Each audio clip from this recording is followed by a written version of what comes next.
لله الحمد لله رب العالمين والصلاة والسلام على رسوله الأمين وعلى آله وصحبه أجمعين أما بعد السلام عليكم. ഞാൻ രണ്ട് കഥ പറയാം. ഒന്നാമത്തെ കഥ ഒരു വീട്ടുവളപ്പിലാണ് സംഭവിക്കുന്നത്. എവിടെയാണ്? ആ വീട്ടുവളപ്പിൽ ആ വീട്ടുകാരനുള്ളതോടൊപ്പം കുറേ ജീവികൾ താമസിക്കാറുണ്ട്. നിങ്ങളെ വീട്ടുവളപ്പിൽ അങ്ങനെ ഉണ്ടാവില്ല, നമ്മൾ മാത്രമാണോ താമസിക്കുന്നത്? അപ്പൊ ആ വീട്ടിലൊരു എലി താമസിക്കുന്നുണ്ട്. വീട്ടിൽ മീൻസ് പരിസരത്തൊക്കെ എലിയുണ്ട്, പാമ്പുണ്ട്, കോഴിയുണ്ട്, ഒരു ആടുണ്ട്, ഒരു മുറികളുണ്ട്, പശുവിന്റെ കുട്ടി, ഒരു 5 ആളുകൾ. അപ്പൊ എലിയുടെ ശല്യം കാരണം പിന്നെ വീട്ടുകാര് ഇത് എലിക്കണി വെച്ചു. എലിക്കണി വെച്ചു. എലി കണ്ടു. കണ്ടു എലിക്കണി വെച്ചത്. അപ്പൊ എനിക്ക് മനസ്സിലായി ഇത് പ്രശ്നമാണ് അല്ലെ. അപ്പൊ എലി ചെന്നിട്ട് ഈ ബാക്കിയുള്ള 4 ആളുകളോടും അവരുടെ കൂടെ ജീവിക്കുന്ന ആ വീട്ടുവളപ്പിലുള്ള 4 സഹജീവികളോടും പോയിട്ട് പറഞ്ഞു. ആദ്യം കോഴിയോട് ചെന്നിട്ട് പറഞ്ഞു, ആദ്യം പാമ്പിനോട് ചെന്നിട്ട് പറഞ്ഞു, ഇങ്ങനെ വെടിവെച്ചിട്ട് നമ്മളെന്തെങ്കിലും ചെയ്യണമെന്നോ. പാമ്പത്ത് പറഞ്ഞു, എലിക്കണ്ടല്ലേ, എലിക്കണി ആരുടെ പ്രശ്നമാണ്? എലിന്റെ പ്രശ്നമല്ലേ, അത് നിന്റെ കാര്യമല്ലേ, ഞങ്ങളെവിടെ ചെയ്യണം, അതിലിടപെടണം എന്ന് ചോദിച്ചു. അപ്പൊ പാമ്പിനെന്തായി, എലിക്കെന്തായി? അങ്ങനെ സങ്കടമായി അല്ലേ. ഈ കഥ ഞാൻ എന്റെ 3ാം ക്ലാസ് പഠിക്കുന്ന മോക്ക് പറഞ്ഞു കൊടുക്കുന്നു. അപ്പൊ ഇത്രയും പറഞ്ഞവരോട് ചോദിച്ചു, അപ്പൊ എനിക്ക് ഭയങ്കര സങ്കടമായിട്ടുണ്ടാവുക ചോദിച്ചു. വലിയ സങ്കടം. അപ്പൊ എലി ചെന്നിട്ട് പിന്നെ ആരോട് പറഞ്ഞു? കോഴിയോട് പറഞ്ഞു. കോഴി ഇത് തന്നെ പറഞ്ഞു. എല്ലാവരോടും പറഞ്ഞപ്പോഴും അവർ പറഞ്ഞെന്താണ്? അതിന് എലിക്കണിയാണ്. എലിക്കണി ആരുടെ വിഷയമാണ്? എലിയുടെ വിഷയമാണ്, ആരുടെ വിഷയമല്ല, നിങ്ങളുടെ വിഷയം അല്ല. ഓക്കെ, എനിക്ക് സങ്കടമായി, ഒന്നും ചെയ്തില്ല. അന്ന് രാത്രി ഈ കെണിയില് അബദ്ധത്തിൽ പാമ്പ് ചെന്ന് ചാടി,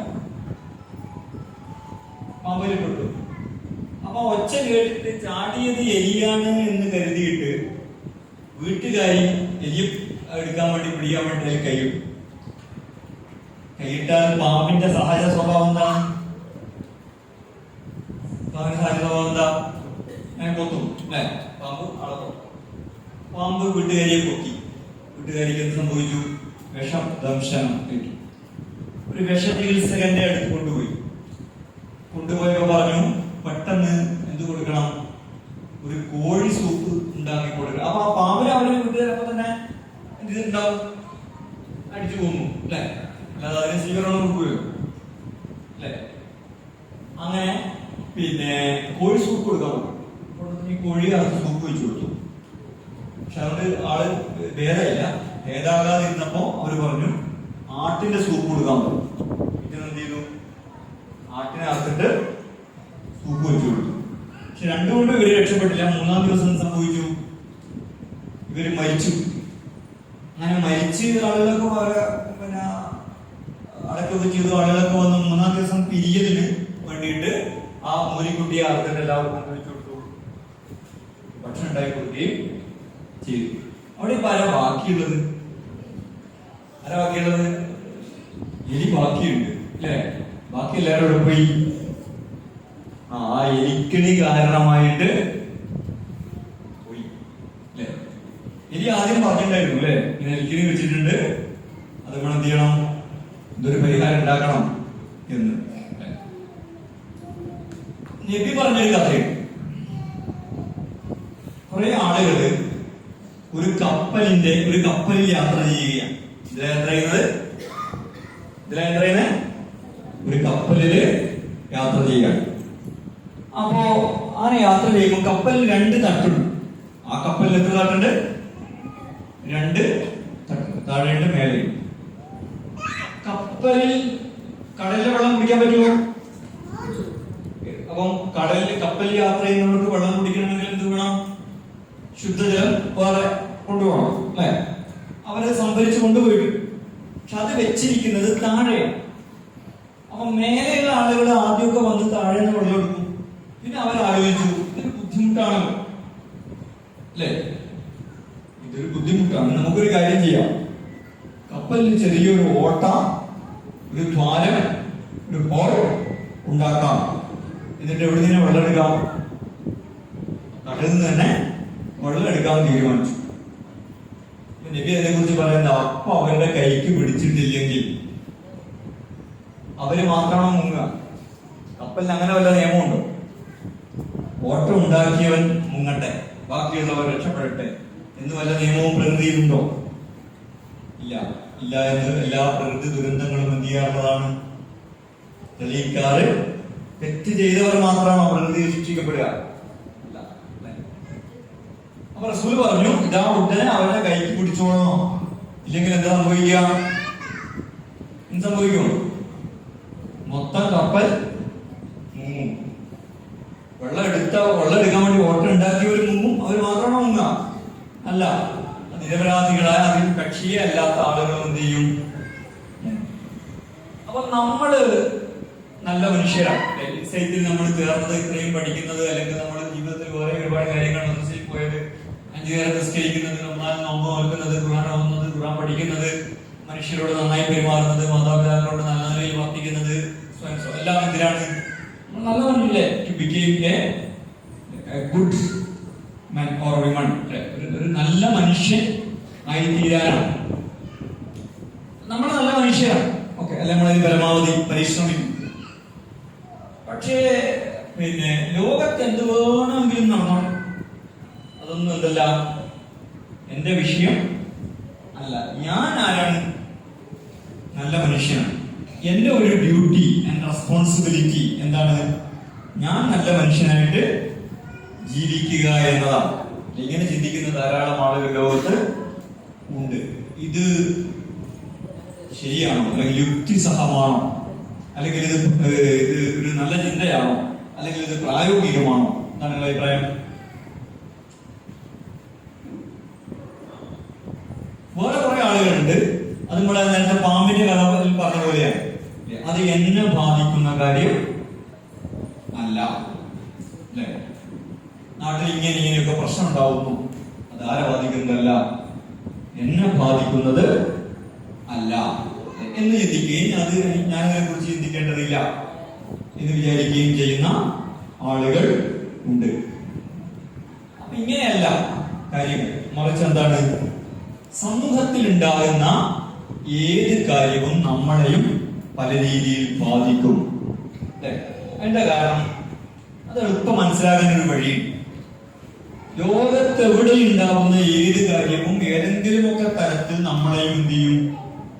ബാധിക്കും. അല്ലെങ്കിൽ നമുക്ക് ഗുണമായോ ദോഷമായോ ഒക്കെ അതിൽ പലതും ചെയ്യാനൊക്കെ പറ്റും. വേണ്ട ഉദാഹരണം നമ്മുടെ ശരീരം. എന്താണ് ഉദാഹരണം? നമ്മുടെ ശരീരം. ശരീരത്തിന് നിരവധി അവയവങ്ങളുണ്ട്. അകത്ത് കുറെ, പുറത്ത് കുറെ അവയവമുണ്ട്. പിന്നെ എന്തുണ്ട്? അകത്ത് കുറെ അവയവങ്ങൾ, ബാക്കി അവയവങ്ങളും ആന്തരിക അവയവങ്ങളും. പിന്നെ നമ്മൾ കണ്ണുകൊണ്ട് കാണാൻ പറ്റാത്ത ഒരുപാട് സൂക്ഷ്മ ജീവികളും എവിടെയുണ്ട്? ബാക്ടീരിയകളും ഫംഗസുകളും ഒക്കെ എവിടെയുണ്ട്? ശരീരത്തിൽ.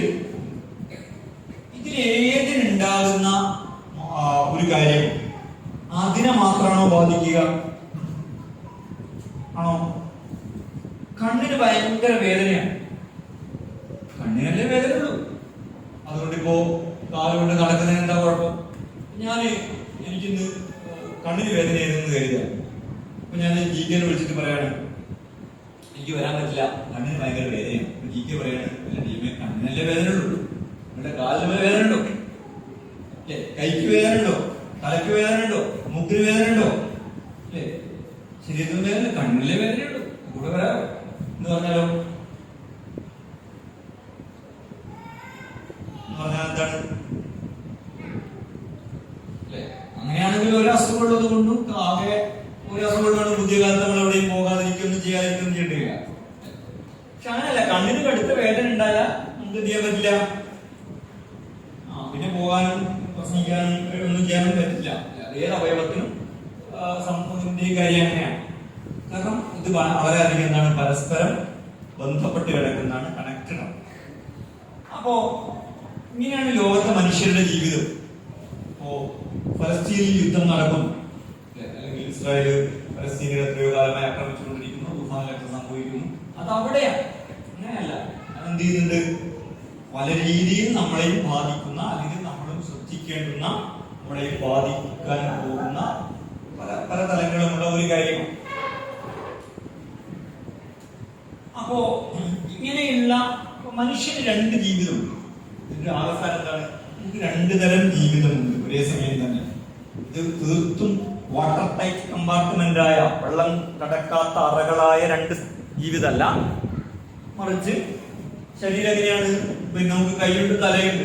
കൈയും തലയും തമ്മിൽ ഒരു ബന്ധമില്ലാന്നല്ലോ. ബന്ധം ഉണ്ടായിരിക്കും, കൈ പറയാണ്, തല പറയാം, അല്ലെ? തമ്മിൽ ഒരുപാട് ബന്ധമുണ്ട്. പക്ഷെ അത് രണ്ട് കാര്യവുമാണ്. അപ്പോ ഇതുപോലെ നമുക്ക് രണ്ട് ജീവിതം. ഒന്ന് വ്യക്തി ജീവിതമാണ്, മറ്റേതോ ജീവിതം. ഒന്ന് വ്യക്തി ജീവിതമാണ്, രണ്ടാമതോ പറയും ഒന്ന് വ്യക്തി ജീവിതം, നമ്മുടെ പേഴ്സണൽ ലൈഫ്. രണ്ടാമതോ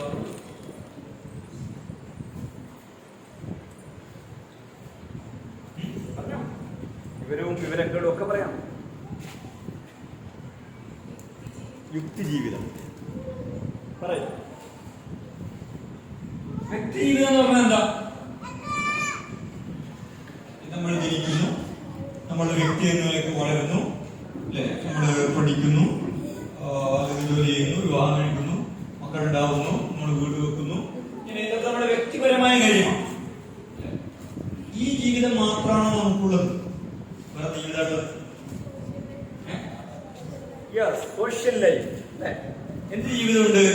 നമുക്കൊരു സാമൂഹിക ജീവിതം ഉണ്ട്.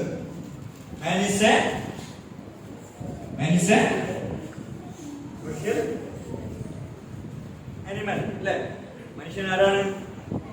അരിസ്റ്റോട്ടിലാണ് പറഞ്ഞത് അല്ലെ? മനുഷ്യനൊരു സാമൂഹിക ജീവിയാണ്. മനുഷ്യന്റെ ഒരുപാട് കാര്യങ്ങൾ സാമൂഹികം ആണ്. നമ്മൾ വ്യക്തിപരം എന്ന് വിചാരിക്കുന്നത് പോലും സാമൂഹികം കൂടിയാണ്. ഞാൻ ധരിച്ച ഡ്രസ്സ് സാമൂഹികമാണോ വ്യക്തിപരമാണോ? വ്യക്തിപരമാണ്, അല്ലെ? നിങ്ങൾ എല്ലാവരും ധരിച്ച ഡ്രസ്സ് എന്താണ്?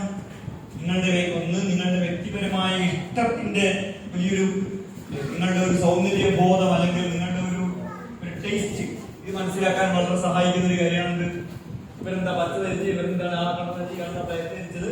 എന്താ കാരണം? പണ്ടാണെങ്കിൽ അവൈലബിലിറ്റി, ലഭ്യതയാണ്. പുതിയ കാലത്ത് മാത്രമല്ല. എന്താണ് കാരണം? പിന്നെ നിങ്ങളുടെ ഇഷ്ടം, ടേസ്റ്റ്. പക്ഷെ ആ വ്യക്തിപരമായ കാര്യം മാത്രമല്ല. ഞാൻ പൈസ കൊടുത്ത് വാങ്ങിച്ചതാണ്, നിങ്ങളുടെ വാപ്പയോട് വാങ്ങിച്ചതാണ്, അല്ലെങ്കിൽ നിങ്ങൾ ടെക്സ്റ്റൈൽസിൽ പോയിട്ട് നിങ്ങളുടെ വാപ്പ പൈസ കൊടുത്ത് മേടിച്ചതാണ്. നമ്മുടെ വ്യക്തിപരമാണ്. പക്ഷെ വ്യക്തിപരം മാത്രമാണോ ഡ്രസ്സ്? അല്ല. ഈ ഡ്രസ്സ് ഉണ്ടാക്കാൻ ആവശ്യമായ മെറ്റീരിയൽ അത് ഏതോ കർഷകർ കൃഷി ചെയ്തതായിരിക്കും, അല്ലെ? ഒരു ഫാക്ടറി ധാരാളം തൊഴിലാളികൾ വർക്ക് ചെയ്തിട്ടാണ് എന്തുണ്ടാവുന്നത്? ഒരു ഡ്രസ്സ് ഉണ്ടാവുന്നത്. അത് ഡ്രൈവർമാർ ട്രാൻസ്പോർട്ട് ചെയ്തിട്ടാണ് കടകളിൽ എത്തുന്നത്. അതൊരു ഹോൾസെയിൽ കടയിൽ വിറ്റതായിരിക്കും. അവിടെ നമ്മുടെ റീറ്റെയിൽ കടക്കാരൻ വാങ്ങിക്കൊണ്ട് വന്നിട്ട് അവിടെ വിറ്റതാണ്. ഇങ്ങനെ ഒരുപാട് മനുഷ്യർ ഇതിനകത്ത് ചെയ്തിട്ടുണ്ട്. അല്ലാതെ എന്റെ ഷർട്ടിന് ആവശ്യമായ മെറ്റീരിയൽ ഞാൻ കൃഷി ചെയ്ത്, ഞാൻ ഉത്പാദിപ്പിച്ച്, ഞാൻ ഡ്രസ് ഉണ്ടാക്കി, അങ്ങനെയാണോ? അല്ല. അപ്പൊ നമ്മൾ വ്യക്തിപരം എന്ന് വിചാരിക്കുന്ന കാര്യങ്ങൾ പോലും വളരെ സാമൂഹികമായ ഒരു കാര്യമാണ്. നമ്മുടെ സിനിമാ താരം മമ്മൂട്ടിയുടെ ഒരു ശ്രദ്ധേയമായ ഒരു പ്രസ്താവന ഉണ്ടായിരുന്നു. ചോറിൽ കൈവെക്കുന്നതിനും, നിങ്ങൾക്ക് ചോറിൽ കൈവെക്കാൻ കഴിയുന്നത് എന്തുകൊണ്ടാണ്? അത് കേട്ടില്ലത്? നിങ്ങൾക്ക് ചോറിൽ കൈവെക്കാൻ കഴിയുന്നത് എന്തുകൊണ്ടാണ്? കർഷകർ ചേറിൽ കാല് വെച്ചത് കൊണ്ടാണ്. ചോറൊന്നും അങ്ങനെ ഇരിക്കാറുണ്ടോ? അല്ലേ? എന്നല്ല, ചോറ് പിന്നെ ഈ നെല്ലിലുണ്ടാവുന്ന കാര്യമാണെന്ന് പോലും നമ്മൾ ഇപ്പൊ അത്ര ഓർക്കാറില്ല, അല്ലേ? അത് ബാക്കി പ്ലാസ്റ്റിക് സാധനമൊക്കെ മാറി ഇങ്ങനെ. അപ്പൊ നമുക്ക് ചോറിൽ കൈവെക്കാൻ കഴിയുന്നത് എന്തുകൊണ്ടാണ്? കർഷകർ ചേറിൽ എന്ത് വെച്ചതുകൊണ്ടാണ്? കാല് വെച്ചതുകൊണ്ടാണ്.